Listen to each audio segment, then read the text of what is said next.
Thank you for waking up with Happy Ass, where we come together to grow in mind, body, and spirit, so we can in turn go out and make the world a brighter and sweeter place to live for ourselves and for others. Thank you for those of you here that are here with us live, and thank you so much for those of you who are on Spotify, Apple Music, iHeartRadio, and YouTube. Thanks to Ashley Feller, and thank you to Jessica Ayers. I could not do this without you. So grateful, so grateful. So I have been up since the fanny crack of dawn. I got up at 3:30 a.m. so I could be on the news to promote our event to benefit Backpack Blessings, and I'm going to talk more about that at the end of the segment. But two things happened to make me want to talk about this. Several things, but it'll all connect in the end. So I was in church this weekend, and there was a song, and don't worry, I'm not going to sing because I cannot sing. And for some reason, this song just gets me every time. And I think it's saying something to me, and I hope it's saying something to you, and hopefully it will add value to what we're put here in the world to do, which is to make life brighter and sweeter for others. That's so simple. So the song is, Lord, make me a sanctuary. And the words go, Lord, prepare me to be a sanctuary, pure and holy, tried and true. With thanksgiving, I will be a living sanctuary for you. And I thought, how do we become a living sanctuary? What do we do with our lives to be a living sanctuary? You know, a sanctuary is a place where people can go and they feel peace, they feel love, they feel comfort, they feel safety, all those things. And we do that typically because other people help us feel that way. Other people are kind and they're loving and they're gracious to us. And that makes us feel that way. We're a living sanctuary. And then I read this, and I'll show you how it all ties together. This verse, I love it. Love it.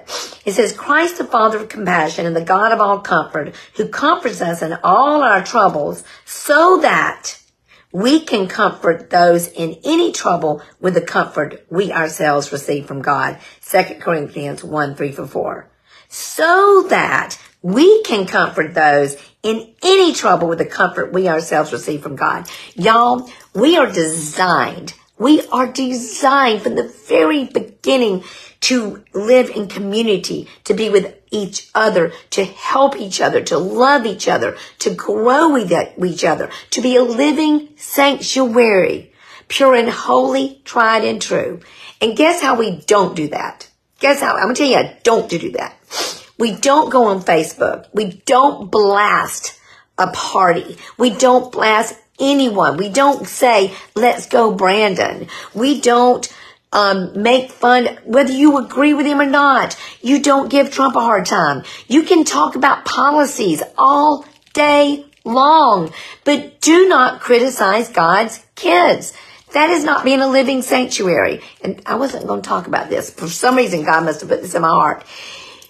If we are to be a living sanctuary, if we are to be a people who bring peace and comfort and hope and goodness to others, the words out of our mouth in all situations are kind and loving and pure and true.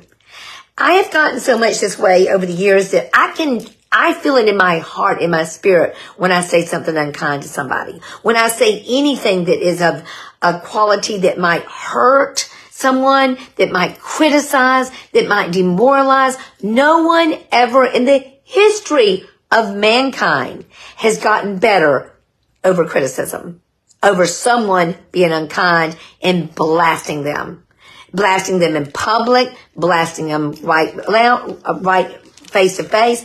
Doesn't happen.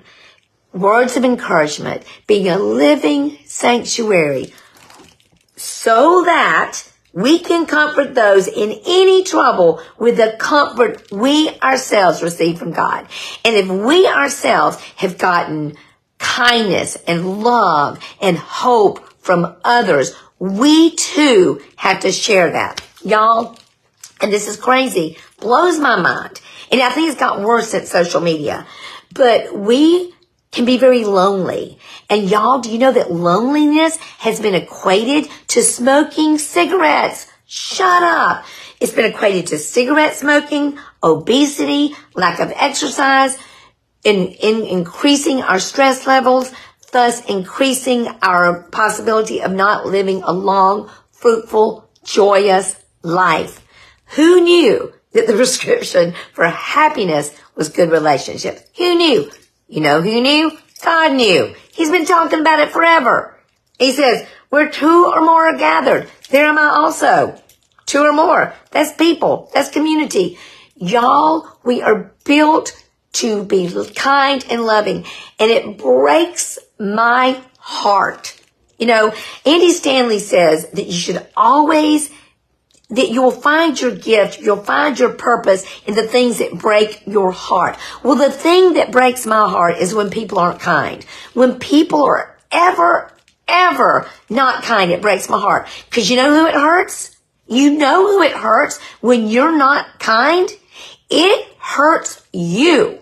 It may hurt that other person for a moment, but it hurts you. But we also don't need to hurt God's kids ever. There is never, ever a situation where not being loving, not being kind, not being that living sanctuary is acceptable. So, y'all, our stress levels are diminished in relationships, in loving, kind relationships. So let's think about that today. Let's go about our day. Ask God to help you to be a living sanctuary. And that means that the words of your mouth and the meditations of your heart are kind and loving and pure and true. And perhaps we can help beat this loneliness epidemic. Be kind and loving to people. So I wrote a little affirmation today about building relationships. Okay. Oh, and I want to read this too. This was really cool. I saw this in Savor in what's her name? Shana Nequist book, which is a wonderful, wonderful devotional book. And she has little recipes sprinkled in. It says, nourishing the people around our table means ignoring the clamorous voices of our own insecurities and tending instead to the needs of the people we've invited in. Well, every day we invite people into our world. Every single day we're out in public and we're with people, we're inviting them in. So let's be kind and loving. Let's be that living sanctuary that song talks about. And it gets me every time. Every time I want to just be sweeter and kinder and more loving. And I also come away going, what more can I do to make this world a brighter and sweeter place? So that's all I want to do. That's all I want to do. And I think that's what you want to do too. I love you for that. So here we go. Here's our affirmation. Building relationships. I am thankful for the precious humans in my life. I'm committed to foster deep relationships built on kindness and compassion. I am responsible for the health of my relationships. Spending quality time, showing appreciation, understanding, all add to my relational health. I am aware that the quality of my life is dependent on the quality of my relationships. And so it is. Y'all, let's help fight that loneliness epidemic. Let's be that living sanctuary, pure and holy, tried and true, with a heart of thanksgiving for our lives and for the lives of others. Be sweet, y'all. Bye.